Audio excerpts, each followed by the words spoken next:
Aku pura-pura berkata kepada suamiku bahwa aku di PHK dari tempat kerjaku, namun respon suamiku justru menceraikanku, dan dia langsung menikahi selingkuhannya, namun aku tak tinggal diam. Aku buat mereka syok saat aku datangi pernikahannya dengan membawa mobil mewah. Sebelum masuk ke ceritanya, absen dulu yuk dengan cara subscribe, like, dan komen di bawah. Oke, kita mulai. Namaku Andini, dan selama 7 tahun terakhir, hidupku kuabdikan pada dua hal. Pekerjaanku sebagai manajer senior di sebuah perusahaan multinasional, dan suamiku, Bagas. Bagi orang luar, kami adalah potret pasangan ideal. Menikah di usia yang matang, tinggal di sebuah rumah mungil yang cicilannya hampir lunas, dan keduanya memiliki pekerjaan. Sebuah surga kecil yang kami bangun bata demi bata dengan keringat dan doa. Namun, hanya aku yang tahu, beberapa bata di fondasi surga kecil kami sudah mulai retak. Bergeser perlahan menciptakan celah yang kian hari kian menganga. Keretakan itu tidak datang dalam bentuk badai besar yang menghancurkan segalanya dalam sekejap. Ia datang seperti rayap, menggerogoti dari dalam tanpa suara. Awalnya hanya keluhan-keluhan kecil dari Bagas saat kami makan malam. Coba lihat si Roni, teman kantorku. Baru saja beli mobil baru. Keren ya, Din. Kapan ya kita bisa seperti itu? Ucapnya sambil menunjukkan foto di layar ponselnya. Aku hanya tersenyum tipis, menjawab sekenanya. Sabar ya, Mas. Nanti juga ada rezekinya. Aku tidak mengatakan padanya bahwa mobil yang kami pakai sekarang, yang juga belum lama kami beli, sebagian besar uang mukanya berasal dari bonus tahunanku. Aku tidak ingin membuatnya merasa kecil hati. Lama-kelamaan, keluhan itu menjadi sebuah kebiasaan. Setiap kali ada teman atau kerabatnya yang mencapai sesuatu, promosi jabatan, liburan ke luar negeri, membeli properti baru, malam itu juga akan menjadi sesi perbandingan yang melelahkan. Bagas akan duduk di sofa, menatap kosong ke arah televisi yang menyala, lalu menghela napas panjang. Hidup kita kok begini-begini saja ya, Din? Rasanya capek kerja tapi hasilnya tidak kelihatan. Lagi-lagi, aku hanya bisa menenangkannya, memberinya semangat, meyakinkannya bahwa semua akan baik-baik saja selama kami bersama. Padahal dalam hati aku menjerit. Aku yang setiap hari berangkat sebelum matahari terbit dan pulang setelah matahari terbenam. Aku yang seringkali harus mengorbankan akhir pekan untuk menyelesaikan laporan. Aku yang meniti karir dari bawah dengan susah payah. Justru merasa semua usahaku tidak pernah cukup di matanya. Baginya, pencapaianku seolah tidak terlihat, karena yang ia lihat hanyalah apa yang tidak kami miliki. Puncak dari kegelisahannya adalah ketika nama Fiona mulai sering disebut. Fiona adalah rekan kerja baru di kantor Bagas. Menurut cerita Bagas, Fiona adalah seorang wanita lajang yang sangat pandai menikmati hidup. Dia itu hebat loh, Din. Masih muda tapi sudah punya apartemen sendiri. Katanya hasil investasi. Dia sering cerita, wanita itu harus mandiri dan tahu cara memanjakan diri. Jangan cuma kerja, kerja, kerja, sampai lupa caranya bahagia. Kata Bagas suatu malam, matanya berbinar saat menceritakannya. Ada sesuatu dalam nada bicaranya yang membuat perutku terasa mulas. Bukan cemburu buta, melainkan sebuah alarm bahaya yang berbunyi nyaring di kepalaku. Setiap kali ia menyebut nama Fiona, ada perbandingan tersirat yang menusukku. Fiona yang tahu cara investasi, sementara aku hanya tahu cara menabung. Fiona yang tahu cara memanjakan diri, sementara aku lebih sering menghabiskan bonusku untuk kebutuhan rumah tangga. Fiona adalah antitesis dari diriku di mata suamiku sendiri. Aku mencoba mengabaikan perasaan itu, menganggapnya hanya angin lalu. Mungkin Bagas hanya kagum, tidak lebih. Aku semakin menenggelamkan diri dalam pekerjaan, berharap sebuah pencapaian besar bisa membungkam semua keluhannya dan membuatnya bangga. Proyek besar yang kupegang selama 6 bulan terakhir akhirnya mencapai tahap final. Proyek ini sangat penting, menyangkut klien besar dari Jepang, dan aku mempertaruhkan segalanya di sini. Begadang berhari-hari, rapat sampai larut malam, bahkan melewatkan hari jadi pernikahan kami yang ke-7 karena harus presentasi di depan dewan direksi. Bagas marah saat itu. Pekerjaan lagi. Pekerjaan lagi. Apa uang lebih penting dari suamimu sendiri? Tanyanya lewat telepon dengan nada dingin. Aku hanya bisa meminta maaf, menelan ludah menahan tangis, lalu kembali fokus pada layar laptopku. Hingga akhirnya hari itu tiba. Pagi yang cerah. Sama seperti pagi-pagi lainnya. Aku dipanggil ke ruangan Pak Tirtayasa, Direktur Utama perusahaan. Jantungku berdebar kencang. Aku duduk di kursi di hadapannya, mencoba mengatur napas. Pak Tirta, seorang pria parubaya yang terkenal tegas namun bijaksana, tersenyum menatapku. Ia menyodorkan sebuah map berwarna biru tua ke arahku. Andini, mulainya dengan suara berat yang berwibawa. Saya sudah melihat kinerjamu selama ini, terutama dalam menangani proyek terakhir. Kamu luar biasa. Dedikasi dan kepemimpinanmu tidak perlu diragukan lagi. Aku menelan ludah, menunggu kalimat selanjutnya. Dewan direksi telah sepakat. Mulai bulan depan, kami promosikan menjadi direktur pemasaran untuk wilayah Asia Tenggara. Duniaku seakan berhenti berputar. Direktur, sebuah posisi yang bahkan tidak berani kumimpikan dalam waktu dekat. Napasku tercekat. Pak Tirta melanjutkan, seolah tidak menyadari reaksiku yang membeku. Tentu saja, posisi ini datang dengan tanggung jawab yang lebih besar, tapi juga dengan kompensasi yang setimpal. Gaji pokokmu akan naik 3 kali lipat dari sekarang, belum termasuk tunjangan dan bonus kinerja. Kamu juga akan mendapatkan fasilitas penuh dari perusahaan, termasuk sebuah mobil dinas premium, sopir pribadi jika dibutuhkan, dan 2 orang staf keamanan untuk mendampingi perjalanan dinasmu ke luar negeri. Mobil mewah, gaji berlipat ganda. Pengawal, kata-kata itu berdengung di telingaku. Ini adalah jawaban dari semua doa dan kerja kerasku. Ini adalah bukti yang bisa kutunjukkan pada Bagas, bahwa pengorbananku selama ini tidak sia-sia. Aku akan pulang dan memberinya kejutan terbesar dalam hidupnya. Ia pasti akan bangga. Ia pasti akan memelukku dan berkata bahwa semua keluhannya selama ini salah. Kami akan bisa membeli rumah yang lebih besar, liburan kemanapun kami mau. Semua masalah keuangan yang sering ia keluhkan akan lenyap. Aku mengucapkan terima kasih kepada Pak Tirta dengan suara bergetar, lalu berjalan keluar dari ruangannya dengan perasaan campur aduk antara haru dan euforia. Aku duduk kembali di mejaku, menatap layar komputer yang mati, namun pikiranku melayang jauh. Aku meraih ponselku, ingin sekali menelepon Bagas dan meneriakkan kabar gembira ini. Jariku sudah berada di atas namanya di daftar kontak. Namun, tiba-tiba aku berhenti. Sebuah ingatan melintas di benakku. Wajah Bagas yang penuh kekecewaan saat aku melewatkan ulang tahun pernikahan kami. Suaranya yang membanding-bandingkanku dengan Fiona. Keluhannya yang tak berujung tentang betapa stagnannya hidup kami. Sebuah pertanyaan dingin menyelinap masuk ke dalam hatiku yang sedang berbunga-bunga. Apakah dia mencintaiku? Atau dia hanya mencintai apa yang bisa kuberikan padanya? Apakah kesetiaannya bersyarat? Bergantung pada tebal tipisnya dompetku? Saat itulah sebuah ide gila, sebuah rencana nekat, mulai terbentuk di kepalaku. Ide itu terasa begitu salah sekaligus begitu benar. Aku ingin tahu. Aku harus tahu.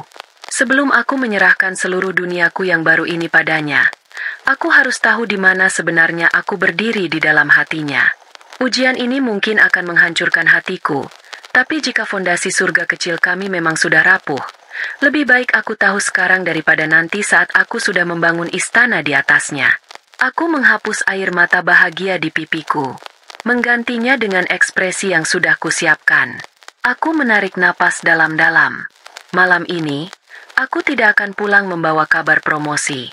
Aku akan pulang membawa kabar pemecatan. Dan aku akan melihat topeng mana yang akan suamiku kenakan saat ia mendengarnya. Topeng seorang pasangan yang suportif, atau topeng seorang pria yang merasa masa depannya baru saja ikut dipecat bersamaku. Perjalanan pulang terasa lebih lama dari biasanya. Setiap lampu merah terasa seperti jeda yang menyiksa, memberiku waktu terlalu banyak untuk berpikir dan meragukan keputusanku sendiri. Di dalam mobil, pendingin udara terasa menusuk tulang, sama dinginnya dengan ketakutan yang merayap di hatiku. Apa yang aku lakukan? Ini gila. Seharusnya aku pulang, membuka sebotol anggur, dan merayakan pencapaian terbesarku bersama suamiku. Seharusnya aku melihat senyum bangga di wajahnya. Tapi bayangan senyum itu kini terasa hambar, tergantikan oleh rasa penasaran yang getir. Aku harus melakukan ini. Aku sengaja tidak langsung pulang. Aku mampir ke sebuah kafe kecil di pinggir jalan, memesan secangkir kopi hitam tanpa gula, dan duduk di pojok ruangan yang remang. Aku butuh waktu untuk mempersiapkan diri, untuk membangun karakter yang akan kumainkan malam ini. Aku menatap pantulan wajahku di layar ponsel yang gelap. Wajah lelah seorang wanita karir. Aku memejamkan mata, membayangkan ekspresi terburuk yang bisa kubayangkan. Kekecewaan, keputusasaan, ketakutan. Aku sengaja mengusap sedikit maskaraku hingga meninggalkan jejak samar di bawah mata, menciptakan ilusi seolah aku habis menangis hebat. Rambutku yang biasa kusanggul rapi, kini sengaja kubuat sedikit berantakan. Aku melepaskan blus kerjaku yang licin dan menggantinya dengan kaos kusam yang selalu kusediakan di mobil untuk keadaan darurat. Aku harus terlihat hancur. Benar-benar hancur. 1 jam kemudian, aku akhirnya memberanikan diri untuk pulang. Jantungku berdebar tak karuan saat aku memarkir mobil di garasi. Rumah kami tampak gelap. Hanya lampu teras yang menyala. Aku menarik napas panjang, memegang gagang pintu, dan menghembuskannya perlahan. Pintu terbuka. Di dalam, Bagas sedang duduk di sofa, fokus pada layar ponselnya. Suara tawa kecil terdengar darinya. Sepertinya ia sedang bertukar pesan dengan seseorang. Ia bahkan tidak menyadari kepulanganku sampai aku sengaja menjatuhkan tasku ke lantai dengan suara yang cukup keras. "Astaga, Andini, kamu mengagetkan saja," serunya. Akhirnya mengangkat kepala dari ponselnya. Matanya menyapu penampilanku dari atas ke bawah. Keningnya berkerut. "Kamu kenapa? Kok penampilanku acak-acakan begini? Sakit?" Aku tidak menjawab. Aku berjalan gontai ke arahnya, lalu menjatuhkan diri di sofa di seberangnya. Aku menundukkan kepala, membiarkan rambutku menutupi sebagian wajahku, dan mulai terisak pelan. Aktingku dimulai. Isak tangis itu awalnya terasa palsu, tapi saat aku memikirkan apa yang mungkin akan terjadi malam ini, air mata itu keluar dengan sendirinya. Air mata ketakutan, bukan kesedihan. Bagas tampak bingung. Ia meletakkan ponselnya dan beringsut mendekat. Hei, kamu kenapa? Ada masalah di kantor?" tanyanya. Nadanya terdengar khawatir, dan sepercik harapan muncul di hatiku. Mungkin aku salah. Mungkin dia benar-benar peduli padaku, bukan pada pekerjaanku. Aku menggelengkan kepala. Masih terisak. Aku harus membuatnya bertanya lebih jauh. "Din, jangan diam saja. Bicara padaku. Apa yang terjadi?" Desaknya lagi. Kali ini suaranya sedikit tidak sabar. Aku akhirnya mengangkat wajahku yang basah oleh air mata. Aku menatap matanya dalam-dalam, mencoba menunjukkan semua keputusasaan yang bisa kupalsukan. "Mas," bisikku dengan suara parau. Aku dipecat." Hening. Keheningan yang terjadi setelah aku mengucapkan 2 kata itu terasa lebih berat daripada badai manapun. Aku bisa melihat berbagai macam emosi melintas di wajah Bagas, seperti menonton film yang dipercepat. Awalnya adalah keterkejutan. Matanya membelalak, mulutnya sedikit terbuka, lalu berganti menjadi kebingungan, seolah ia mencoba mencerna informasi yang baru saja kudengar. Dan yang terakhir, ekspresi yang paling kutakuti itu akhirnya muncul. Bukan simpati, bukan pula keinginan untuk menenangkan, melainkan kepanikan murni. Kepanikan seorang pria yang merasa pilar keuangannya baru saja runtuh. "Dipecat? Maksudmu dipecat?" tanyanya ulang. Suaranya naik 1 oktav. "Bagaimana bisa? Kamu kan karyawan andalan di sana. Proyekmu berhasil kan?" Aku mengangguk lemah. "Proyeknya berhasil, Mas. Tapi, ada restrukturisasi besar-besaran. Divisiku dilebur, dan namaku masuk dalam daftar yang harus dirumahkan," ujarku, mengarang cerita yang terdengar masuk akal. Bagas tidak mengatakan apa-apa. Ia bangkit dari sofa, berjalan mondar-mandir di ruang tamu. Tangannya mengacak-acak rambutnya sendiri. Wajahnya pias. Aku bisa melihat otaknya bekerja keras, menghitung, mengkalkulasi. Bukan menghitung bagaimana cara menenangkanku, tapi mengkalkulasi dampak finansial dari bencana ini.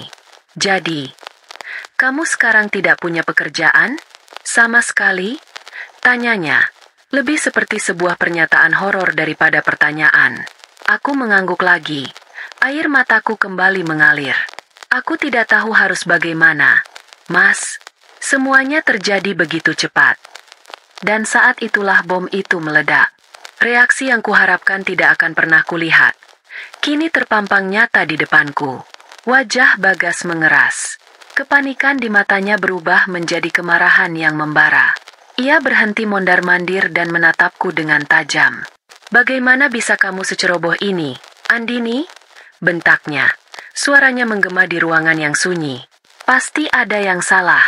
Kamu pasti melakukan kesalahan. Tidak mungkin perusahaan memecat karyawan berprestasi sepertimu tanpa alasan. Kamu menyembunyikan sesuatu dariku, kan? Aku terperangah. Alih-alih memelukku, ia malah menuduhku. Aku tidak melakukan kesalahan apa-apa. Mas, ini keputusan manajemen. Jawabku lirih. Pertahananku mulai goyah. Keputusan manajemen. Ia tertawa sinis. Alasan klise. Aku sudah bilang berkali-kali padamu. Jangan terlalu percaya diri dengan pekerjaanmu. Jangan terlalu sibuk sampai lupa segalanya. Sekarang lihat apa hasilnya. Kamu kehilangan segalanya. Setiap kata yang keluar dari mulutnya terasa seperti tamparan. Ia menyalahkanku. Sepenuhnya. Lalu bagaimana sekarang? Lanjutnya dengan nada tinggi. Tangannya menunjuk-nunjuk ke sekeliling rumah. Bagaimana kita bayar cicilan rumah ini? Cicilan mobil? Kartu kredit? Apa kamu pikir gajiku cukup untuk menutupi semuanya? Hah? Mas, kita bisa cari jalan keluarnya bersama-sama. Bersama-sama? Potongnya cepat. Jalan keluar apa? Kamu pikir mencari pekerjaan baru itu gampang? Dengan usiamu sekarang? Dengan kondisi ekonomi seperti ini? Kamu sudah menghancurkan masa depan kita. Andini, kamu menghancurkannya. Hatiku hancur berkeping-keping. Pria yang berdiri di hadapanku ini bukanlah Bagas yang kukenal. Atau mungkin, inilah Bagas yang sebenarnya. Pria yang selama ini bersembunyi di balik topeng suami yang baik. Ujianku berhasil. Tapi kemenangan ini terasa seperti kekalahan yang paling menyakitkan. Aku tidak sanggup berkata-kata lagi. Aku hanya bisa menunduk, membiarkan semua tuduhannya menghujaniku.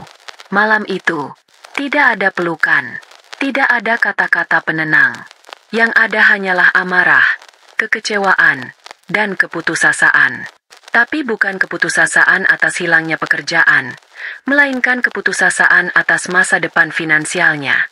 Ketika amarahnya sedikit mereda, ia mengambil bantal dari sofa dengan kasar dan melemparkannya ke lantai. Aku tidur di sini malam ini. Aku tidak mau melihat wajahmu. Desisnya dingin. Ia kemudian merebahkan diri, memunggungiku, dan kembali meraih ponselnya. Seolah-olah aku, istrinya yang sedang hancur, sudah tidak ada lagi di ruangan itu. Aku duduk membeku di tempatku selama beberapa saat, mendengarkan suara ketikan jari di layar ponselnya. Lalu dengan sisa tenaga yang kumiliki, aku bangkit dan berjalan menuju kamar tidur kami. Aku menutup pintu pelan-pelan, menyandarkan tubuhku di baliknya, dan akhirnya membiarkan diriku menangis sejadi-jadinya. Tangisan kali ini bukan lagi akting. Ini adalah tangisan duka yang nyata. Aku tidak menangisi pekerjaan yang tidak pernah hilang. Aku menangisi pernikahanku yang ternyata sudah lama mati, dan aku baru menyadarinya malam ini. Surga kecilku bukan lagi retak. Malam ini, surga itu telah runtuh, dan aku berdiri sendirian di antara puing-puingnya. Hari-hari berikutnya terasa seperti hidup dalam kabut tebal. Rumah yang dulu penuh tawa dan obrolan kini diselimuti keheningan yang menyesakkan. Kami menjadi dua orang asing yang terjebak di bawah atap yang sama. Bagas benar-benar menepati ucapannya. Ia tidur di sofa setiap malam, hanya masuk ke kamar untuk mengambil pakaiannya saat aku tidak ada di sana. Kami tidak lagi makan bersama. Sarapan hanya diisi oleh suara denting sendok dan garpu yang beradu dengan piring, tanpa ada sepatah kata pun terucap. Jika aku mencoba memulai percakapan, ia hanya akan menjawab dengan gumaman singkat atau bahkan mengabaikanku sama sekali. Ia memperlakukanku seolah aku adalah penyakit menular, sebuah aib yang harus dihindari. Sikap dinginnya diperparah oleh sindiran-sindiran tajam yang ia lontarkan sesekali, seperti duri-duri kecil yang sengaja ia tebarkan di jalanku.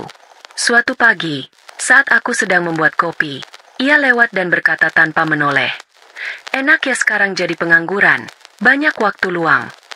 Di hari lain, saat aku menyajikan makan malam, ia menatap piring berisi tumis kangkung dan tempe goreng dengan tatapan jijik. "Cuma ini? Yah, mau bagaimana lagi? Uang belanja pasti sudah menipis," ujarnya sinis. Setiap kalimatnya adalah sebuah serangan terhadap harga diriku, sebuah pengingat konstan bahwa di matanya, nilaiku telah lenyap bersamaan dengan pekerjaanku. Aku mencoba bertahan. Aku melanjutkan sandiwaraku. Setiap pagi, setelah ia berangkat kerja, aku akan berdandan rapi, mengenakan pakaian kerjaku, lalu pergi. Tentu saja aku tidak pergi untuk melamar pekerjaan. Aku pergi ke kantor baruku. Kantor direktur yang megah dengan pemandangan kota dari jendela kaca yang besar. Di sana, aku adalah Andini yang kompeten, yang dihormati, yang memegang kendali. Namun begitu jam pulang tiba, aku harus menanggalkan semua itu.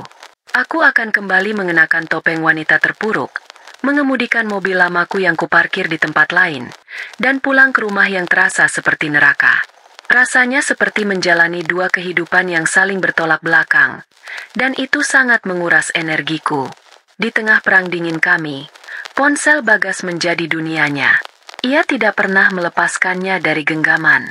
Senyum dan tawa yang dulu ia berikan padaku, kini sepenuhnya ia persembahkan untuk layar kecil itu. Aku tahu dengan siapa ia berbicara. Aku tahu siapa yang membuatnya tertawa lagi. Fiona. Namanya mungkin tidak pernah ia sebut lagi, tapi kehadirannya terasa begitu kuat di rumah kami, memenuhi setiap sudut ruangan yang hampa. Aku sering memergokinya tersenyum sendiri saat membalas pesan, atau buru-buru mematikan telepon saat aku masuk ke ruangan. Ia tidak lagi berusaha menyembunyikannya, seolah ia justru ingin aku melihatnya. Ia ingin aku tahu bahwa ada orang lain yang bisa memberinya kebahagiaan. Kebahagiaan yang tidak lagi bisa kuberikan.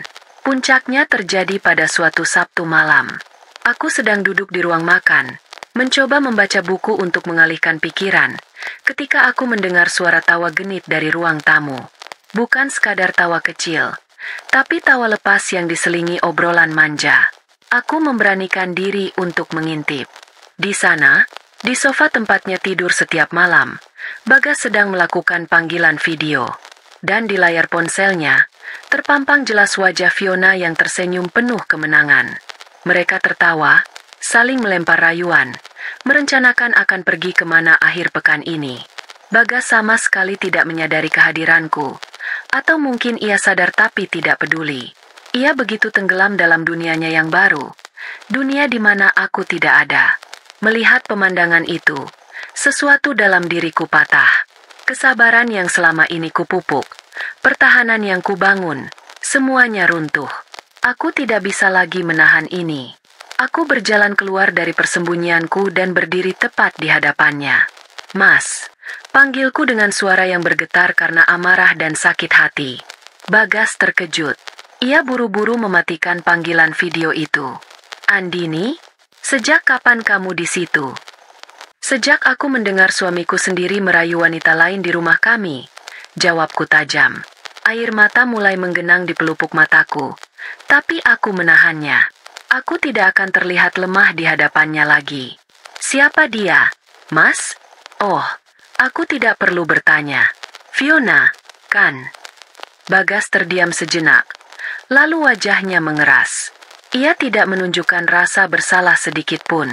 Sebaliknya, ia menatapku dengan tatapan menantang. "Iya, memang kenapa? Kamu mau marah? Kamu pikir kamu punya hak untuk marah?" Aku istrimu, teriakku. Suaraku pecah. Istri? Ia tertawa mengejek. Istri macam apa yang hanya membawa masalah dan beban untuk suaminya? Setidaknya Fiona memberiku semangat. Dia mendukungku. Tidak sepertimu yang hanya bisa menangis dan mengeluh sejak dipecat. Aku butuh dukunganmu. Mas, saat aku jatuh, seharusnya kamu yang pertama kali mengulurkan tangan, bukan malah mendorongku lebih dalam. Aku tidak punya waktu untuk mengurusi drama kegagalanmu, Andini. Balasnya dengan suara yang tak kalah tinggi. Aku juga punya masa depan yang harus kupikirkan. Aku tidak bisa selamanya terjebak dalam kehidupan pas-pasan seperti ini bersamamu. Akhirnya, semua yang terpendam di hatinya keluar. Semua kejujuran pahit yang selama ini ia sembunyikan di balik topengnya. Jadi ini semua tentang uang? Tanyaku lirih. Napasku terasa sesak. Ini bukan cuma tentang uang, sanggahnya, meskipun matanya berkata lain. Ini tentang visi, tentang masa depan. Fiona, dia mengerti aku. Dia tahu apa yang kuinginkan. Kami punya tujuan yang sama. Kami ingin sukses bersama. Sementara kamu sudah menyerah pada hidup. Aku menggelengkan kepala, tidak percaya dengan apa yang kudengar. Pria yang kunikahi 7 tahun lalu, yang berjanji akan selalu ada dalam suka dan duka, kini berdiri di hadapanku dan mengatakan bahwa aku adalah sebuah kegagalan. Aku tidak pernah menyerah, Mas. Oh ya? Lalu apa ini namanya? Ia menunjuk ke arahku dengan dagunya. Melihatmu setiap hari hanya membuatku semakin stres dan tertekan. Aku tidak bisa lagi. Aku tidak sanggup. Ia mengambil napas dalam-dalam, seolah mengumpulkan kekuatan untuk mengucapkan kalimat pamungkasnya. Ia menatapku lurus, tanpa keraguan sedikit pun di matanya. Andini, ayo kita sudahi saja semua ini. Aku mau kita cerai. Kata, cerai, itu meluncur begitu saja dari mulutnya. Dingin, tajam, dan final. Tidak ada nada penyesalan, hanya ada kelegaan. Seolah ia baru saja melepaskan beban terberat dalam hidupnya. Aku mau menikahi Fiona, lanjutnya, seolah kalimat sebelumnya belum cukup untuk menghancurkanku. Dia punya visi masa depan yang jelas, tidak sepertimu. Bersamanya, aku yakin hidupku akan lebih bahagia dan lebih baik. Maaf, tapi inilah keputusanku. Aku menatapnya, mencari-cari sisa dari pria yang pernah kucintai. Tapi tidak ada. Yang ada hanyalah seorang laki-laki egois dan materialistis yang sudah merencanakan kehidupannya yang baru dengan wanita lain. Topeng itu akhirnya benar-benar terlepas, dan wajah asli di baliknya ternyata begitu mengerikan. Aku tidak menangis. Aku tidak berteriak. Aku hanya merasakan kekosongan yang luar biasa. Semua tenaga dan emosiku seolah terkuras habis. Ujianku telah memberikan hasil yang paling jelas dan paling menyakitkan. Baik, jawabku dengan suara datar yang bahkan mengejutkan diriku sendiri. Jika itu maumu, Mas, urus saja suratnya. Reaksi dinginku sepertinya membuatnya sedikit lengah. Mungkin ia mengharapkan aku akan memohon, menangis, atau mengamuk. Tapi aku tidak memberinya kepuasan itu. Aku berbalik, berjalan menuju kamar, dan menutup pintu di belakangku. Malam itu, untuk pertama kalinya, aku tidur dengan nyenyak. Bukan karena bahagia, tapi karena bebanku telah terangkat. Tidak ada lagi sandiwara yang harus kumainkan. Tidak ada lagi harapan palsu yang harus kupertahankan. Semuanya sudah berakhir. Proses perceraian berjalan dengan sangat cepat. Secepat keinginan Bagas untuk melepaskanku. Ia yang mengurus semuanya. 2 minggu kemudian, sebuah amplop coklat tiba di rumah. Di dalamnya, surat panggilan pertama dari pengadilan agama. Aku menandatanganinya tanpa ragu. Bagas mengemasi barang-barangnya hari itu juga, memasukkannya ke dalam beberapa kardus besar. Ia tidak banyak bicara, hanya sibuk lalu lalang. Saat ia hendak pergi, ia berhenti sejenak di ambang pintu. "Jaga dirimu baik-baik," katanya pelan. Sebuah basa-basi terakhir yang terasa hambar. Lalu ia pergi, menutup pintu di belakangnya, dan menutup 7 tahun pernikahan kami bersamanya. Kepergian Bagas meninggalkan kekosongan yang aneh. Di satu sisi, ada keheningan yang memekakan telinga. Tidak ada lagi suara televisi yang menyala hingga larut malam. Tidak ada lagi langkah kakinya. Tidak ada lagi sindiran tajamnya. Namun di sisi lain, ada kelegaan yang luar biasa. Aku bisa bernapas lebih lega di rumahku sendiri. Aku tidak perlu lagi memakai topeng wanita terpuruk. Aku bisa menjadi diriku sendiri. Meskipun diriku yang sekarang adalah seorang wanita yang sedang menata ulang kepingan hatinya yang hancur. Meskipun begitu, Bagas tidak benar-benar lenyap dari hidupku. Ia muncul di tempat yang paling menyakitkan, di layar ponselku. Seolah ingin memastikan aku tahu betapa bahagianya ia tanpaku. Ia dan Fiona mulai memamerkan hubungan mereka secara terang-terangan di media sosial. Setiap hari ada saja unggahan baru. Foto mereka berdua sedang makan malam romantis di restoran mahal, dengan keterangan foto. Akhirnya menemukan partner yang sevisi. Video singkat mereka sedang liburan akhir pekan ke sebuah villa di puncak, dengan tulisan, melepas semua beban masa lalu dan menyambut masa depan yang cerah. Setiap unggahan terasa seperti tusukan jarum kecil ke dalam lukaku yang masih basah. Fiona, dengan senyum penuh kemenangan, selalu menempel pada Bagas. Mereka sengaja menciptakan citra pasangan sempurna yang sukses dan bahagia. Komentar dari teman-teman mereka pun berdatangan, penuh dengan ucapan selamat dan pujian. "Wah, cocok sekali," tulis seseorang. "Semoga langgeng sampai ke pelaminannya." Timpal yang lain. Tak ada satupun dari mereka yang tahu cerita sebenarnya. Tak ada yang tahu bahwa kebahagiaan yang mereka pamerkan itu dibangun di atas puing-puing pernikahanku. Mereka membangun narasi mereka sendiri. Di mata dunia, aku adalah istri yang gagal. Istri yang setelah dipecat menjadi depresi dan menjadi beban. Sehingga suaminya terpaksa meninggalkannya demi mencari kebahagiaan baru. Beberapa kali, aku membaca komentar-komentar tersirat yang menyudutkanku. Kemungkinan besar disebarkan oleh mereka berdua. "Kasihan ya Mbak Andini, karirnya hancur, rumah tangganya juga." Atau, "Pantas saja Mas Bagas pindah ke lain hati. Orangnya terlalu ambisius sih, jadi stres sendiri kan." Aku membaca semua itu dengan hati yang ngilu. Ingin sekali rasanya aku membalas, menuliskan kebenaran di kolom komentar dan membongkar semua kebusukan mereka. Tapi untuk apa? Aku menahan diriku. Biarlah mereka menikmati panggung sandiwara mereka. Aku punya rahasiaku sendiri. Sebuah bom waktu yang akan meledak pada saat yang tepat. Rahasiaku adalah kekuatanku. Setiap pagi, aku berangkat ke kantor baruku. Aku menyibukkan diri dengan rapat, strategi pemasaran, dan perjalanan bisnis. Aku menuangkan seluruh energiku untuk membuktikan bahwa aku pantas berada di posisi ini.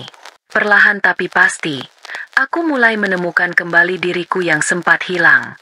Rasa percaya diriku yang sempat hancur lebur, mulai tumbuh kembali. Gaji pertamaku sebagai direktur masuk rekeningku. Jumlahnya begitu besar hingga aku hanya bisa menatapnya dengan nanar. Dengan uang itu, aku bisa saja membeli semua kemewahan yang sering dipamerkan Bagas dan Fiona.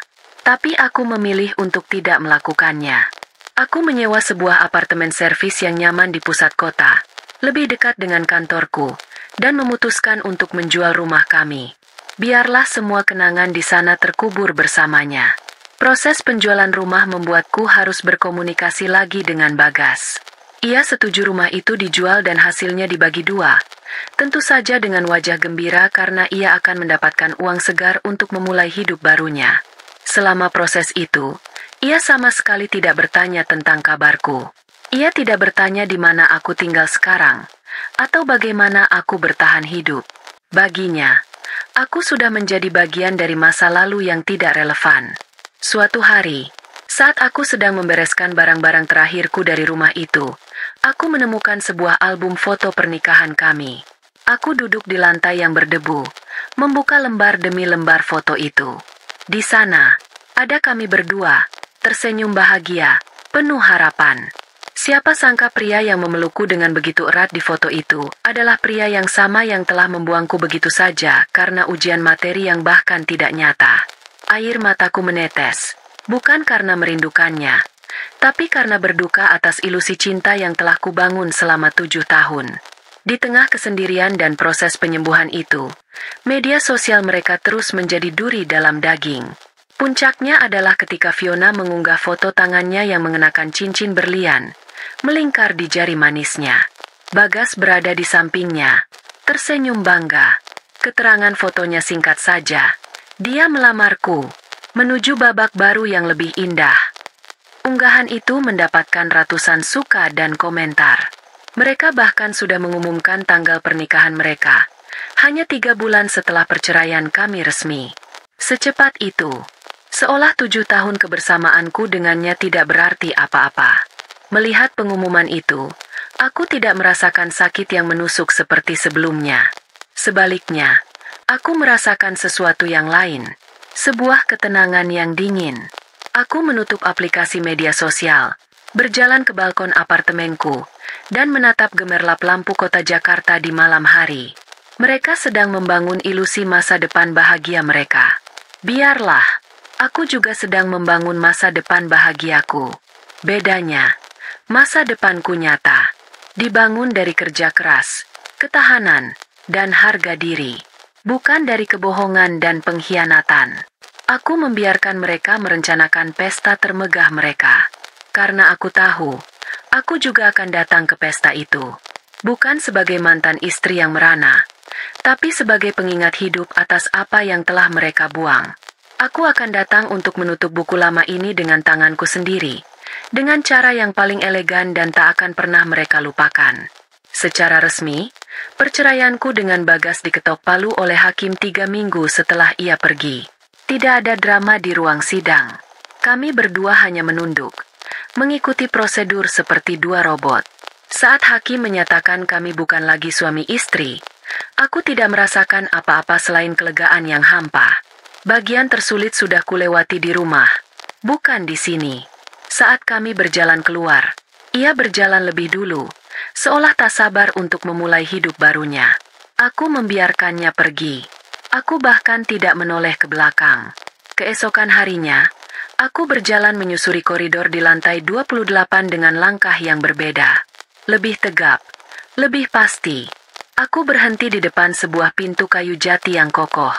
Di atasnya, terpasang sebuah plakat kuningan mengilap dengan tulisan yang masih terasa surreal setiap kali aku membacanya.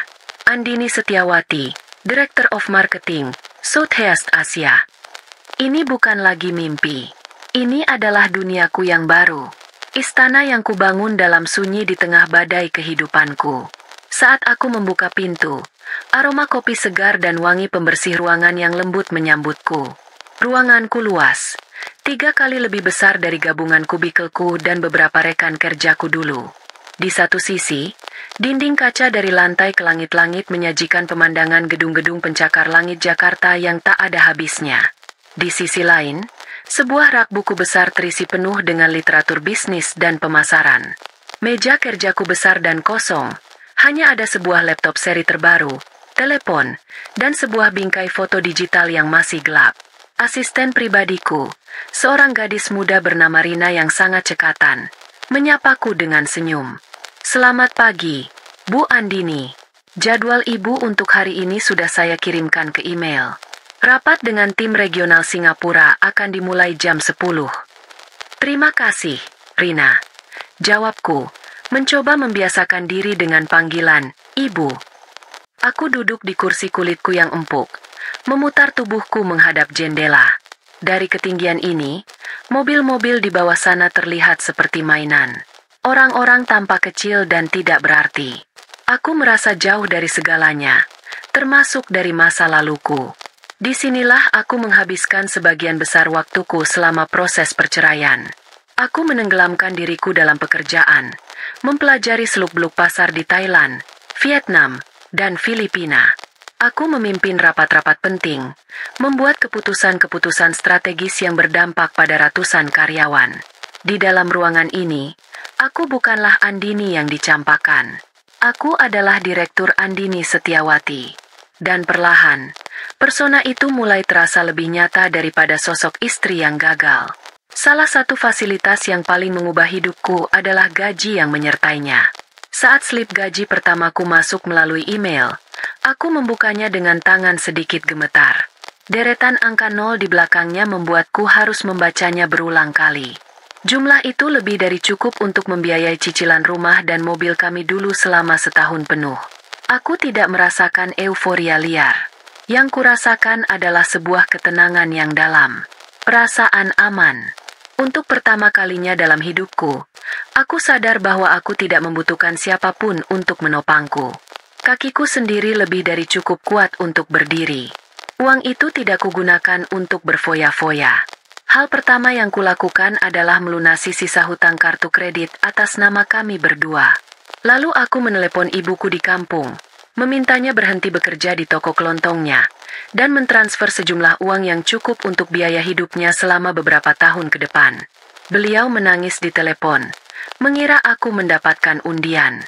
Aku hanya tertawa dan berkata ini adalah rezeki dari hasil kerja kerasku. Aku tidak menceritakan tentang perceraianku. Belum saatnya. Fasilitas lain yang datang dengan jabatanku adalah mobil dinas. Aku ingat hari ketika bagian personalia meneleponku dan memintaku memilih mobil dari katalog rekanan mereka. Pilihannya adalah sedan-sedan mewah Eropa yang biasa kulihat di majalah, atau dikendarai oleh para bos besar. Bagas pasti akan pingsan jika melihat ini. Pikirku getir. Aku memilih sebuah sedan hitam metalik yang tampak elegan namun garang. Saat mobil itu diantarkan ke lobi kantor seminggu kemudian, aku berjalan mengitarinya, menyentuh catnya yang dingin dan licin. Bau interior kulitnya yang baru terasa begitu mewah. Ini bukan sekadar alat transportasi. Ini adalah simbol. Simbol kebebasan dan pencapaian. Simbol dari semua yang Bagas pikir telah ia renggut dariku. Padahal kenyataannya, ia justru mendorongku untuk meraihnya.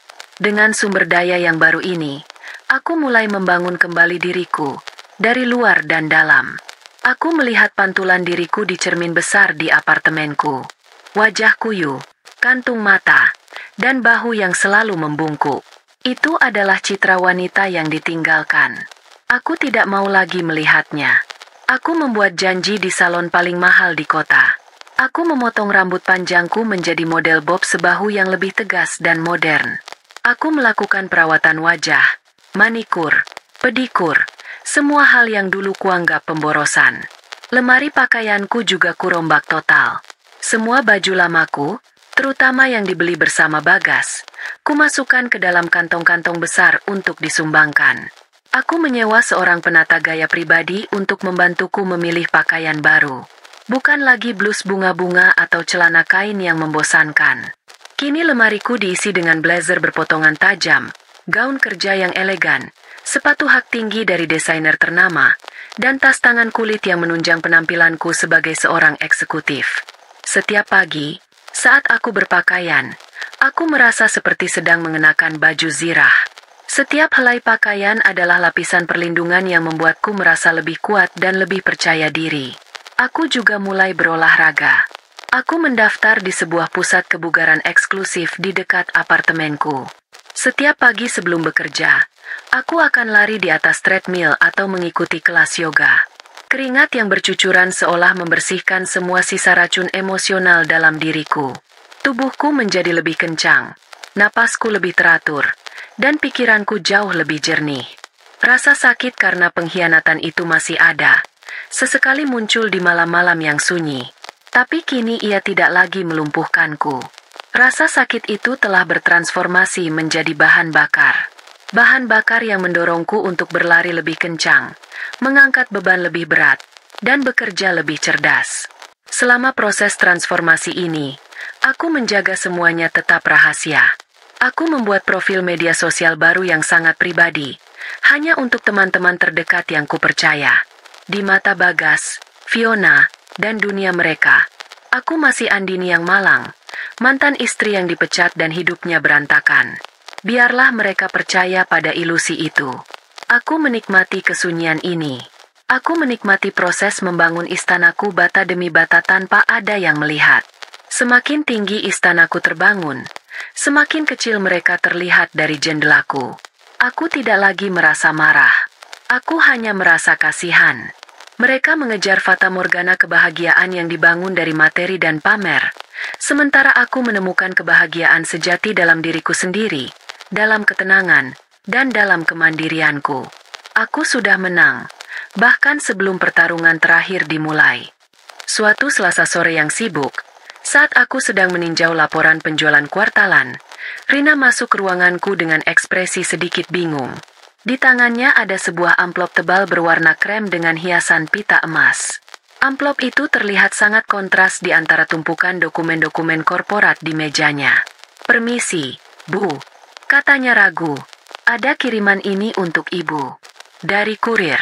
Sepertinya ini undangan, tapi saya tidak yakin. Alamatnya dialihkan dari alamat lama Ibu." Jantungku berhenti berdetak sejenak. Aku tahu persis apa itu. Hanya ada satu acara yang mungkin mengirimkan undangan semewah ini ke alamat lamaku. Aku mengulurkan tangan dan mengambil amplop itu. Terasa berat dan mahal. Di bagian depan, dengan tulisan kaligrafi yang indah, tertera namaku. Kepada YTH, Andini Setiawati. Tanpa embel-embel nama Bagas lagi. Tentu saja. "Terima kasih, Rina. Kamu boleh kembali bekerja," kataku setenang mungkin. Setelah Rina menutup pintu, aku menatap amplop itu selama beberapa menit. Rasanya seperti memegang seekor ular berbisa. Sebagian dari diriku ingin merobeknya menjadi serpihan kecil dan membuangnya ke tempat sampah. Lupakan mereka. Lanjutkan hidupmu. Tapi bagian lain dari diriku, bagian yang lebih kuat dan lebih dingin, merasa penasaran. Dengan jari-jari yang mantap, aku membuka segel emasnya dan mengeluarkan isinya. Kartu undangan itu dicetak di atas kertas paling tebal yang pernah kusentuh.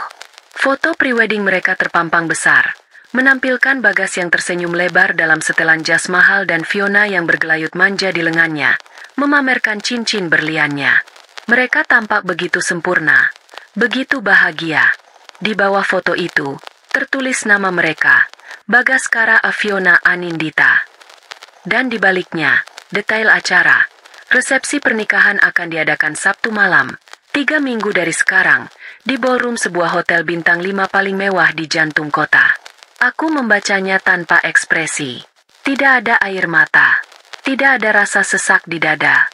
7 tahun pernikahan, dibuang hanya dalam beberapa bulan, dan sekarang akan digantikan dengan sebuah pesta pora yang megah. Dulu, kami menikah hanya dengan akad sederhana di rumah orang tuaku. Bagas bilang kami harus menabung untuk masa depan. Ternyata, masa depan, yang ia maksud adalah masa depannya bersama wanita lain. Aku tidak merasakan sakit hati. Anehnya, yang kurasakan justru adalah sebuah kejernihan. Undangan ini bukanlah sebuah penghinaan. Ini adalah sebuah kesempatan. Sebuah panggung yang telah mereka siapkan dengan begitu megah. Dan aku akan menjadi bintang tamu kehormatan yang tidak mereka harapkan. Ini adalah kesempatan untuk menutup bab ini dengan tanganku sendiri. Bukan sebagai korban, melainkan sebagai pemenang. Ini adalah momen untuk merebut kembali narasi hidupku.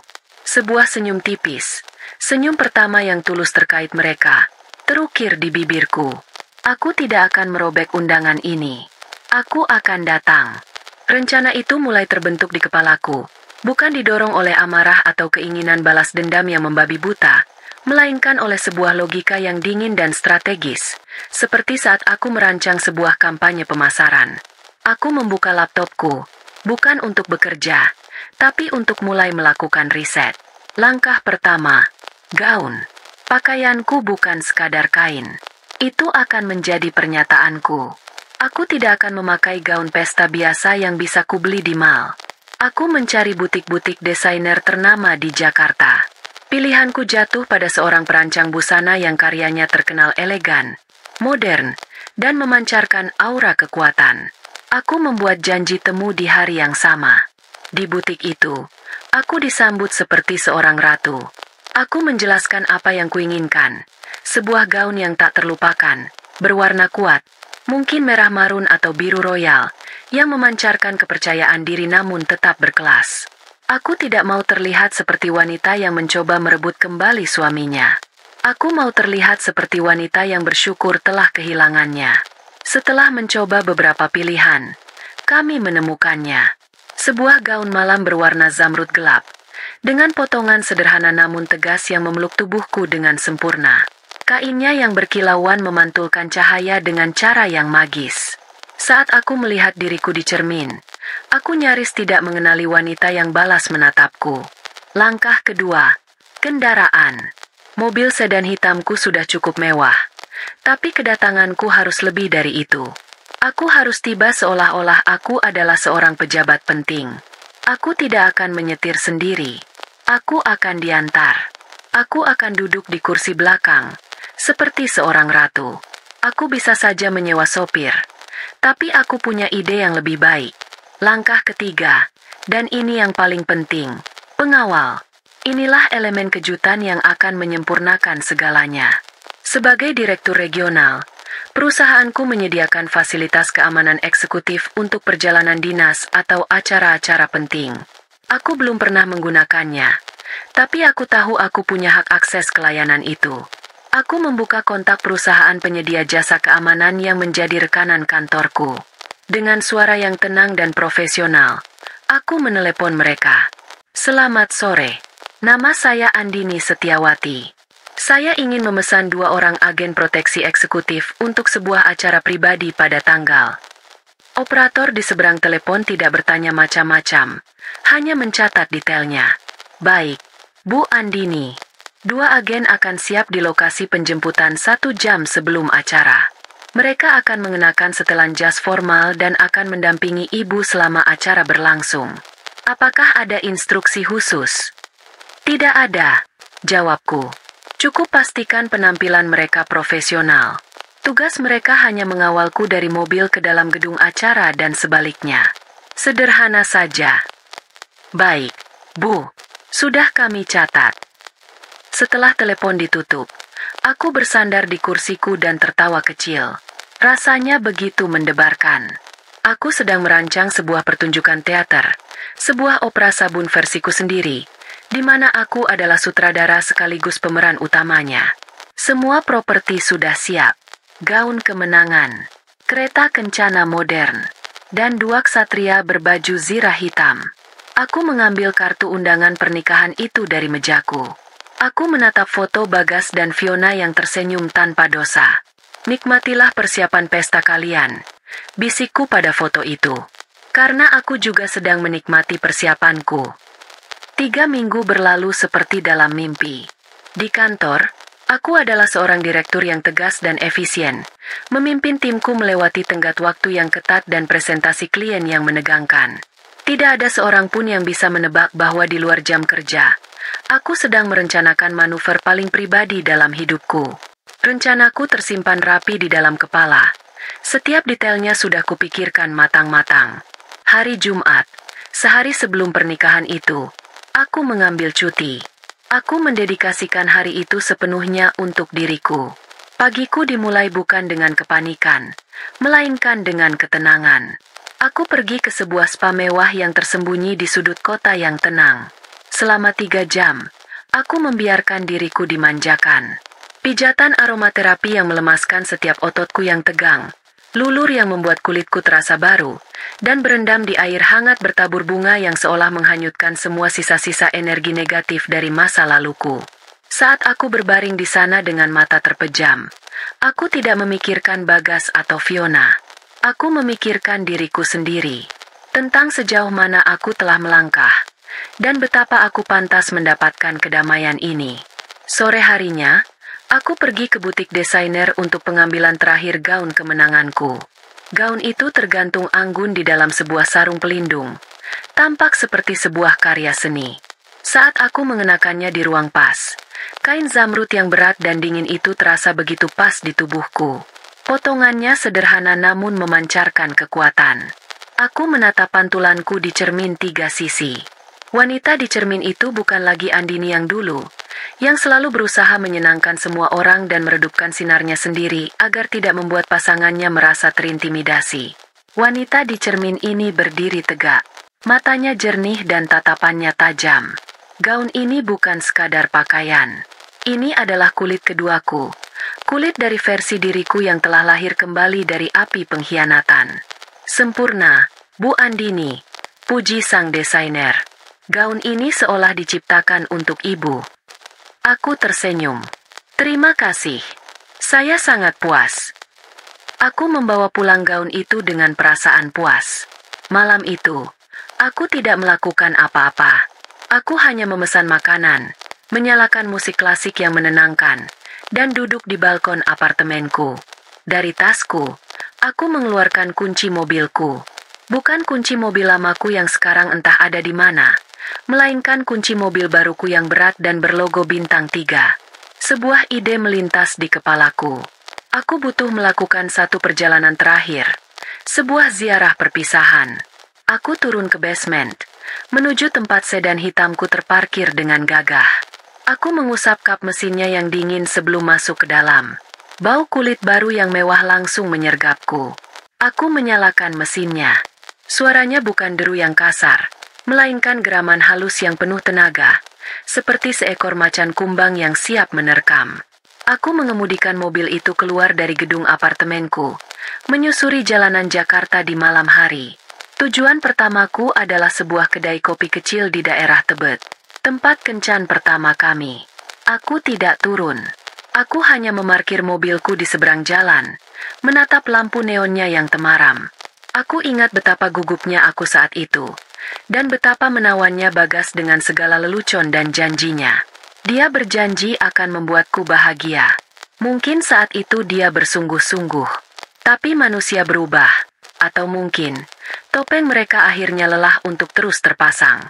Aku menatap kedai itu selama 5 menit. Lalu kembali menjalankan mobilku. Tidak ada rasa sakit. Hanya pengakuan bahwa itu adalah bagian dari masa lalu yang jauh. Selanjutnya, aku menyusuri jalan melewati kompleks perumahan tempat kami pertama kali mengontrak rumah petak sederhana. Aku ingat betapa bahagianya kami saat itu. Kami mengecat dindingnya bersama, membeli perabotan bekas, dan bermimpi tentang masa depan. Di sanalah fondasi pernikahan kami dibangun. Fondasi yang ternyata terbuat dari pasir. Aku terus melaju, tidak memelankan kendaraan. Terakhir, aku mengarahkan mobil ke sebuah taman kota di selatan Jakarta. Di bawah pohon beringin besar itulah, 5 tahun yang lalu, Bagas melamarku. Dengan sebuah cincin perak sederhana, ia berlutut dan memintaku menjadi istrinya. Aku menangis haru saat itu. Aku pikir itulah awal dari kebahagiaan abadi. Kini, aku memarkir sedan mewahku tidak jauh dari pohon itu. Aku melihat beberapa pasangan muda sedang duduk-duduk di bangku taman. Mungkin sedang merajut mimpi yang sama sepertiku dulu. Aku mendoakan yang terbaik untuk mereka. Semoga cinta mereka lebih kuat dari badai materi. Aku tidak lagi merasakan kesedihan saat mengenang semua itu. Yang kurasakan adalah sebuah kejelasan. Perjalananku bersama Bagas sudah selesai. Perpisahan kami yang buruk hanyalah bab terakhir dari sebuah buku yang memang harus ditutup. Malam ini, dengan mengendarai mobil ini, simbol dari kehidupanku yang baru, mengunjungi kembali tempat-tempat dari kehidupanku yang lama, aku sedang melakukan sebuah ritual. Ritual untuk melepaskan, untuk mengikhlaskan, dan untuk berterima kasih pada rasa sakit yang telah membuatku menjadi lebih kuat. Motivasiku untuk datang ke pernikahannya besok semakin jernih. Ini bukan tentang balas dendam. Balas dendam hanya akan membuatku tetap terikat padanya dalam lingkaran kebencian. Ini juga bukan tentang membuatnya menyesal atau memenangkannya kembali.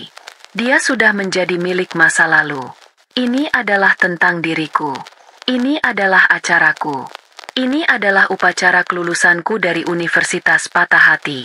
Aku datang untuk menunjukkan pada diriku sendiri, bukan pada orang lain, bahwa aku tidak hancur. Aku utuh. Aku lebih kuat. Aku lebih bersinar. Aku datang untuk menutup pintu masa lalu dengan sebuah dentuman yang elegan, sehingga aku bisa melangkah ke masa depan tanpa pernah menoleh ke belakang lagi. Saat aku kembali ke apartemenku, sebuah notifikasi muncul di ponselku. Email dari perusahaan keamanan. Isinya singkat dan profesional. Konfirmasi penugasan. 2 agen, Alpha dan Bravo, akan tiba di lokasi Anda besok pukul 18. Mereka akan siaga hingga acara Anda selesai. Terima kasih telah menggunakan jasa kami. Aku tersenyum. Semua bidak catur sudah berada di posisinya. Besok malam, permainan akan berakhir. Dan aku yang akan melakukan skakmat. Sabtu malam tiba dengan langit Jakarta yang cerah setelah diguyur hujan sore hari.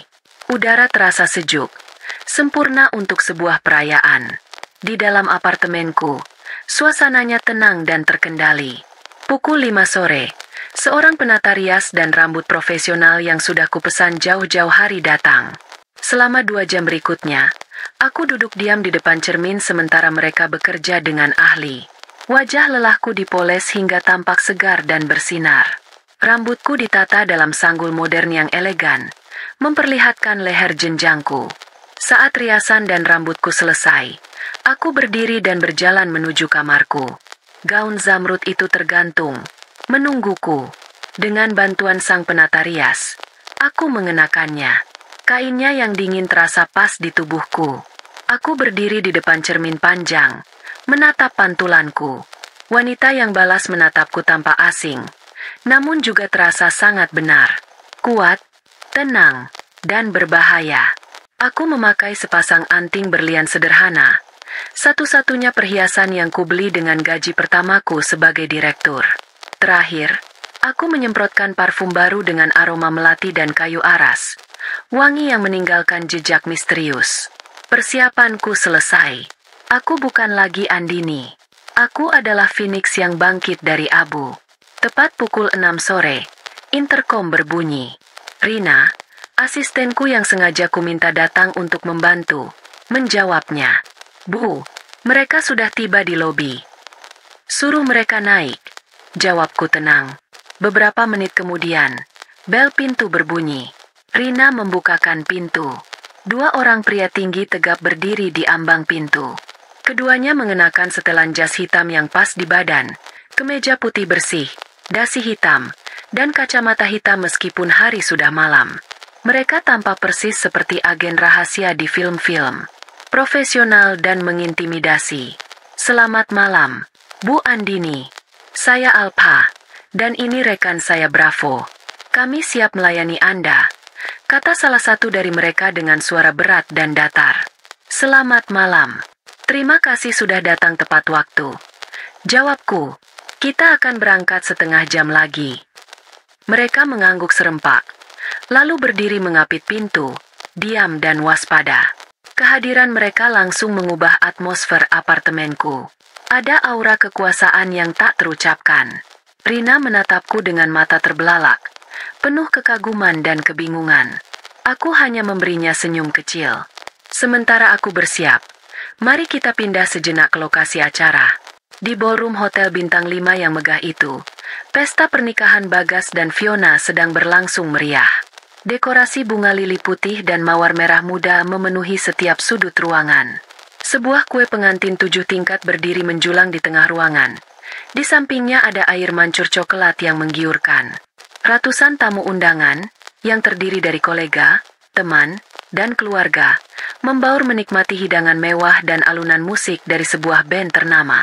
Di atas pelaminan yang gemerlap, Bagas dan Fiona duduk seperti raja dan ratu.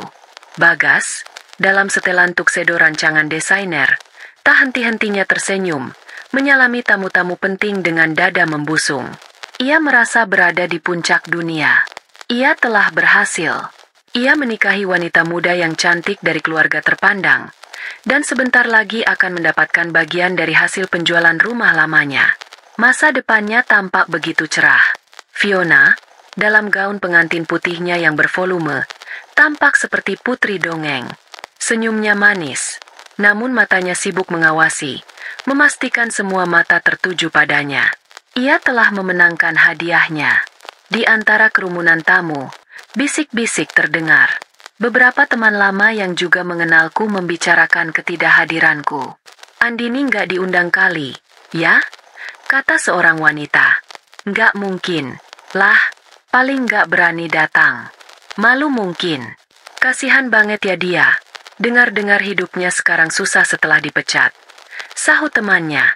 Syukurlah Mas Bagas dapat pengganti yang lebih baik. Fiona ini kan anaknya pengusaha. Jelas masa depannya lebih terjamin. Timpal yang lain.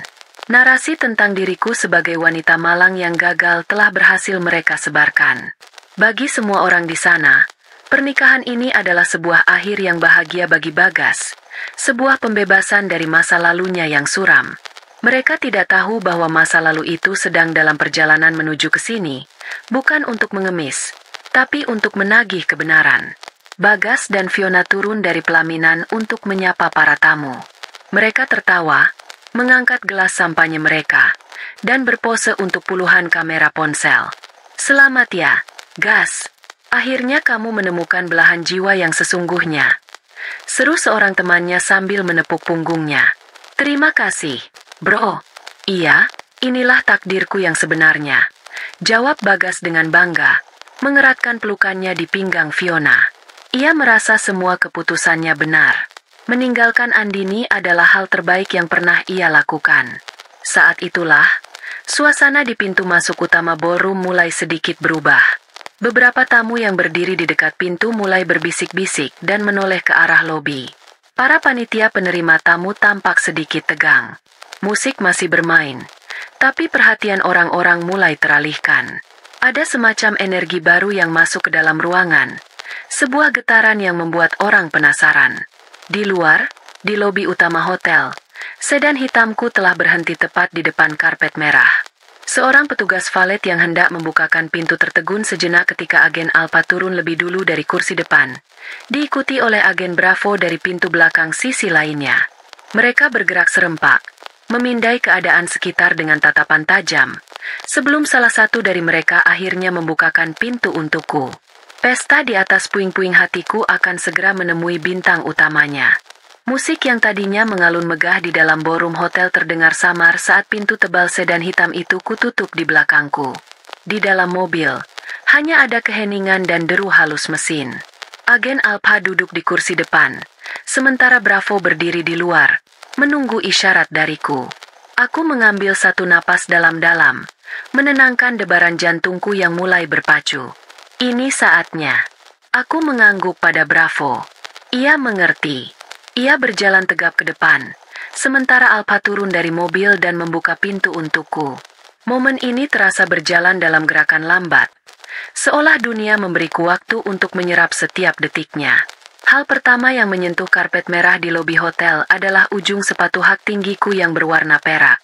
Lalu, gemerisi kain gaun zamrudku saat aku melangkah keluar. Udara lobi yang dingin langsung menerpa kulitku. Aku berdiri sejenak, membiarkan mataku beradaptasi dengan cahaya lampu kristal yang menyilaukan. Bravo kini berdiri di sisi kananku, Alpha di sisi kiriku.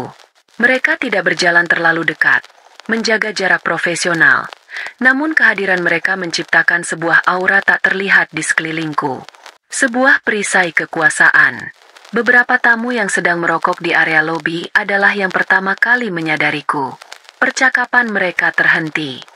Mata mereka memandangku, lalu ke mobil mewah di belakangku, lalu kedua pria berjas yang mengapitku. Kebingungan terlihat jelas di wajah mereka. Siapakah wanita ini? Seorang pejabat? Selebriti? Aku tidak memedulikan tatapan mereka. Mataku lurus menatap pintu kayu raksasa berukir di ujung lobi. Pintu menuju ballroom. Pintu menuju masa laluku.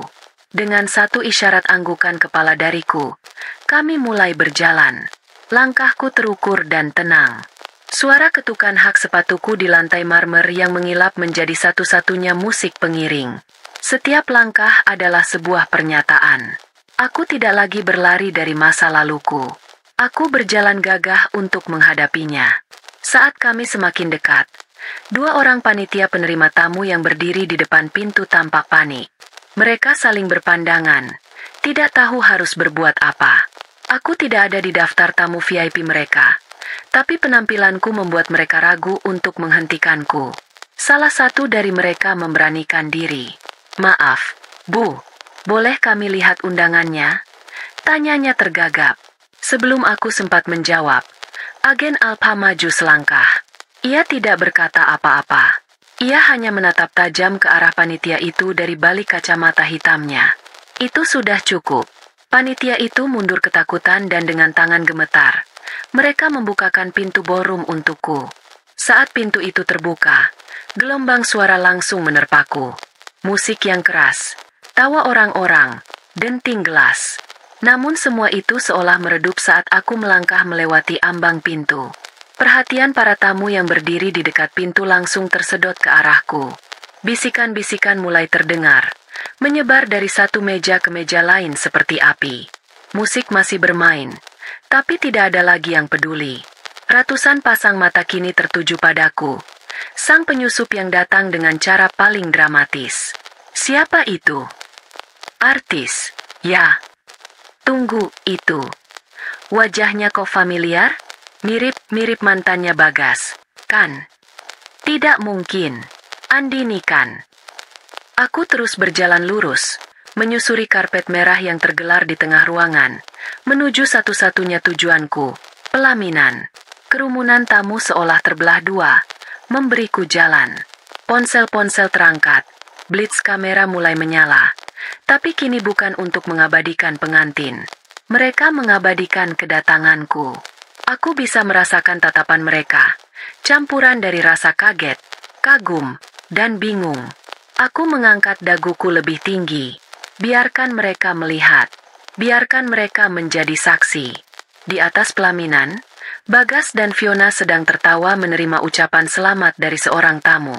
Bagas adalah yang pertama kali menyadari perubahan atmosfer di dalam ruangan. Ia melihat semua tamunya menatap ke satu arah. Mengikuti arah pandangan mereka. Matanya akhirnya menemukanku. Dunia Bagas berhenti berputar saat itu juga. Gelas sampahnya di tangannya sedikit miring. Isinya nyaris tumpah. Senyum di wajahnya membeku. Lalu perlahan luntur. Digantikan oleh ekspresi ketidakpercayaan mutlak. Matanya membelalak, memindai penampilanku dari atas ke bawah.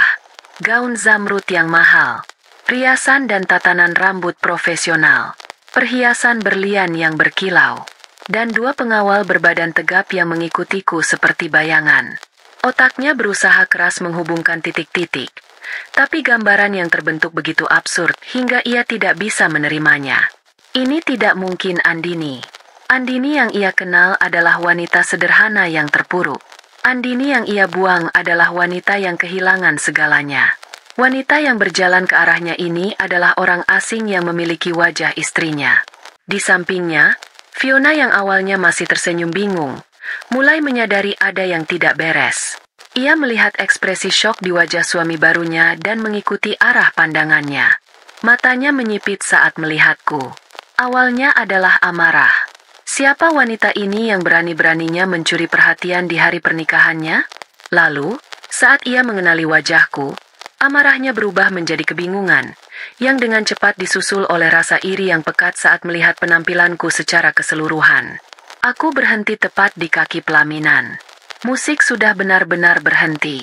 Suasana di dalam ballroom menjadi hening senyap. Hanya menyisakan bisikan-bisikan tertahan. Aku menatap lurus ke arah Bagas. Untuk pertama kalinya, aku melihat ketakutan di matanya. Dengan tenang, aku menaiki 3 anak tangga menuju pelaminan. Para pengawalku berhenti di bawah, menjaga tangga. Aku kini berdiri berhadapan dengan mereka berdua. Bagas mundur selangkah tanpa sadar. Fiona justru maju, protektif. "Mau apa kamu di sini?" Desisnya marah. Aku mengabaikannya. Mataku tetap tertuju pada Bagas. Aku memberinya sebuah senyum tipis. Senyum yang tulus, tanpa amarah, tanpa dendam. Sebuah senyum dari seseorang yang sudah sepenuhnya bebas. "Selamat atas pernikahan kalian," kataku.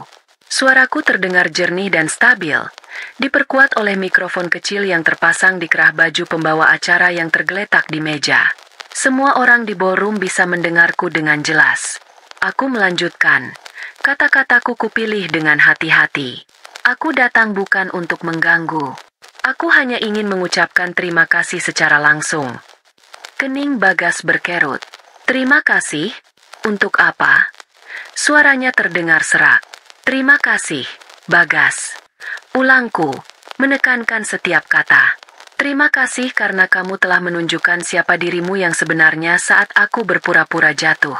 Terima kasih telah melepaskanku," karena dengan begitu, aku bisa fokus pada promosi jabatanku sebagai direktur baru.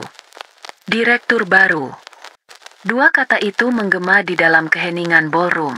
Aku bisa melihat pemahaman akhirnya muncul di wajah Bagas, diikuti oleh gelombang penyesalan yang begitu dahsyat hingga membuatnya pucat pasi.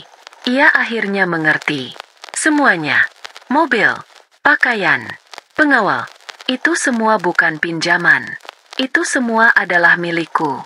Ujian itu, kebohongan itu, semuanya adalah rekayasaku. Aku menoleh sekilas ke arah Fiona, yang kini menatapku dengan mulut ternganga, lalu beralih ke suaminya dengan tatapan penuh tuntutan. Retakan pertama di pernikahan dongeng mereka sudah muncul, bahkan sebelum pesta usai. Aku tidak ingin berlama-lama. Misiku hampir selesai. Sebagai hadiah pernikahan, kataku sambil merogoh tas tanganku yang kecil. Aku mengeluarkan sebuah gantungan kunci sederhana. Gantungan kunci rumah lama kami, dengan satu-satunya kunci yang tersisa. Kunci mobil pertama kami, mobil tua yang cicilannya kami bayar dengan susah payah. Ini hadiah perpisahanku. Anggap saja sebagai pengingat dari mana kita berasal. Aku tidak memberikannya langsung. Aku berjalan ke meja kado yang megah dan meletakkan gantungan kunci sederhana itu di antara kotak-kotak kado berbungkus kertas emas. Kontras yang begitu mencolok. Kemudian, aku berbalik. Aku menatap Bagas untuk terakhir kalinya. Di matanya, aku tidak lagi melihat amarah atau kesombongan. Aku hanya melihat kehancuran. Ia telah mempertaruhkan segalanya demi ilusi masa depan yang lebih baik. Dan kini ia sadar bahwa ia baru saja membuang lotre yang sudah pasti menang. Aku tidak mengatakan apa-apa lagi. Aku berbalik dengan anggun, menuruni tangga pelaminan. Para pengawalku langsung bergerak, kembali mengapitku. Aku berjalan menyusuri karpet merah, kembali menuju pintu keluar. Aku bisa merasakan ratusan pasang mata mengikutiku. Dan kini aku bisa mendengar dengan jelas bisikan-bisikan mereka yang berubah total. Jadi, dia direktur. Gila, Bagas bodoh sekali. Pantas saja penampilannya begitu wow. Ini plot twist terbaik tahun ini. Aku tidak menoleh ke belakang. Tidak sekalipun. Aku tidak perlu melihat kekacauan yang kutinggalkan. Aku tidak perlu melihat pertengkaran yang pasti akan terjadi antara Bagas dan Fiona. Aku tidak perlu melihat wajah-wajah tamu yang kini memandang pengantin di pelaminan dengan tatapan kasihan dan cemooh. Tugasku sudah selesai. Saat pintu ballroom tertutup di belakangku, aku tahu bahwa babak lama dalam hidupku benar-benar sudah berakhir. Dan babak baru yang cemerlang baru saja dimulai saat aku turun dari mobil tadi. Begitu pintu ballroom tertutup, semua suara hiruk-pikuk di belakangku lenyap seketika, seolah ditelan oleh keheningan lobi hotel yang megah. Aku terus berjalan, tidak mempercepat atau memperlambat langkahku. Para pengawalku membukakan pintu utama hotel untukku, dan udara malam yang sejuk kembali menyambutku. Sedan hitamku sudah menunggu, mesinnya menyala dengan senyap. Agen Alpha membukakan pintu belakang untukku. Aku masuk dan duduk dengan nyaman di kursi kulit yang dingin. Pintu tertutup. Aku terisolasi dalam duniaku yang tenang. Di luar, aku bisa melihat beberapa tamu undangan yang penasaran keluar dari hotel, menatap mobilku dengan penuh tanya. Aku tidak memedulikan mereka. Kita pulang, kataku pada agen Alpha yang sudah kembali duduk di kursi depan. Baik, Bu, jawabnya. Mobil mulai melaju pelan, meninggalkan lobi hotel yang gemerlap. Aku sengaja menoleh ke belakang, menatap pemandangan hotel itu melalui kaca spion. Pesta mereka masih berlangsung, tapi aku tahu jiwa dari pesta itu sudah mati. Aku bisa membayangkan kekacauan yang terjadi di dalam sana. Bagas yang tergagap, mencoba menjelaskan sesuatu yang tidak bisa dijelaskan. Fiona yang menangis marah, merasa dipermalukan di hari terbesarnya. Para tamu yang bergunjing, menjadikan pernikahan mereka sebagai bahan lelucon. Semua itu kini terlihat begitu kecil dan jauh di dalam kaca spionku, seperti sebuah adegan dari film yang sudah tidak menarik lagi. Lalu aku memalingkan wajahku ke depan, menatap jalanan kota yang terbentang di hadapanku. Masa lalu kini benar-benar ada di belakang. Perjalanan pulang terasa damai. Aku menyandarkan kepalaku dan memejamkan mata. Apa yang kurasakan? Bukan kebahagiaan yang meluap-luap. Bukan pula kepuasan dari sebuah balas dendam yang manis. Yang kurasakan adalah sesuatu yang jauh lebih dalam dan lebih berharga. Kelegaan. Beban terakhir yang selama ini tanpa sadar masih kupikul, kini telah terangkat. Aku telah menghadapi hantu masa laluku, bukan dengan amarah, tapi dengan kebenaran. Aku telah merebut kembali ceritaku. Aku tiba di apartemenku. Para pengawal mengantarku sampai ke depan pintu. Tugas kami selesai, Bu Andini. Selamat malam, kata mereka serempak. Terima kasih atas layanan kalian yang sangat baik. Selamat malam, jawabku. Pintu apartemen tertutup. Aku sendirian dalam keheningan. Aku melepaskan sepatuku, berjalan ke tengah ruangan, dan berdiri di sana sejenak. Aku masih mengenakan gaun kemenanganku. Aku menyentuh kainnya yang halus. Gaun ini telah menunaikan tugasnya dengan sempurna. Aku melepaskannya perlahan, menggantungnya kembali di lemari. Ia akan menjadi pengingat abadi akan malam ini. Hari Senin pagi, aku bangun dengan perasaan segar yang sudah lama tidak kurasakan. Tidak ada lagi bayang-bayang pernikahan itu. Semuanya terasa seperti mimpi demam yang akhirnya usai. Aku melakukan rutinitas pagiku, berolahraga, lalu bersiap ke kantor. Aku memilih blazer berwarna biru cerah hari itu, warna langit yang optimis. Di kantor, semua berjalan seperti biasa. Rapat, laporan, panggilan telepon. Tidak ada yang tahu drama yang baru saja kulalui di akhir pekan. Dan aku menyukai itu. Kehidupan pribadiku adalah milikku seutuhnya. Namun, menjelang makan siang, sebuah pesan masuk ke ponselku dari seorang teman lama yang juga hadir di pernikahan itu. Isinya, Andini, aku tidak tahu harus berkata apa. Kamu adalah legenda. Setelah kamu pergi, pestanya langsung hancur. Bagas dan Fiona bertengkar hebat di depan semua orang. Aku tidak pernah melihat penyesalan sebesar itu di wajah seorang pria. Kamu pantas mendapatkan yang lebih baik. Aku turut bahagia untukmu. Aku membaca pesan itu, tersenyum kecil, lalu menghapusnya. Aku tidak butuh laporan pandangan mata. Aku sudah tahu hasilnya. Aku memblokir semua kontak dan media sosial yang berhubungan dengan Bagas dan Fiona setelah itu. Bukan karena aku takut, tapi karena mereka sudah tidak relevan lagi dalam hidupku. Bulan-bulan berlalu. Aku semakin tenggelam dalam pekerjaanku, bukan sebagai pelarian, tapi sebagai panggilan jiwa. Aku memimpin peluncuran produk baru yang sukses besar di pasar Asia Tenggara. Aku sering bepergian, bertemu orang-orang baru, melihat dunia. Apartemenku yang dulu terasa sepi, kini menjadi tempat perlindungan yang nyaman, tempatku beristirahat dan mengisi ulang energi. Suatu sore, sekitar setahun setelah malam pernikahan itu, aku sedang berada di Singapura untuk sebuah konferensi. Setelah acara selesai, aku memutuskan untuk berjalan-jalan di sekitar Marina Bay. Aku berdiri di tepi perairan, menatap matahari yang mulai terbenam. Semburat warna jingga, merah muda, dan ungu melukis langit, terpantul indah di permukaan air yang tenang dan gedung-gedung kaca yang menjulang. Pemandangannya begitu damai dan menakjubkan. Aku mengeluarkan ponselku, membuka galeri foto. Jari-jariku berhenti pada sebuah folder lama yang lupa kuhapus. Di dalamnya, hanya ada satu foto tersisa, foto pernikahanku dengan Bagas. Foto kami berdua tersenyum, naif dan penuh harapan. Aku menatap foto itu lama. Tidak ada lagi rasa sakit, tidak ada lagi amarah. Yang ada hanyalah rasa terima kasih yang aneh.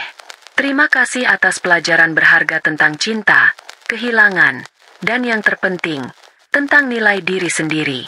Dia adalah bagian dari perjalananku, sebuah bab yang menyakitkan namun perlu, yang akhirnya membawaku ke tempatku berdiri sekarang. Dengan sebuah senyum ikhlas, aku menekan tombol hapus. Aku memasukkan kembali ponselku ke dalam tas. Aku menarik napas dalam-dalam, menghirup udara senja yang hangat. Aku tidak tahu apa yang akan terjadi di masa depan. Mungkin aku akan bertemu seseorang yang baru, mungkin juga tidak. Tapi untuk pertama kalinya, itu tidak menjadi masalah. Kebahagiaanku tidak lagi bergantung pada orang lain.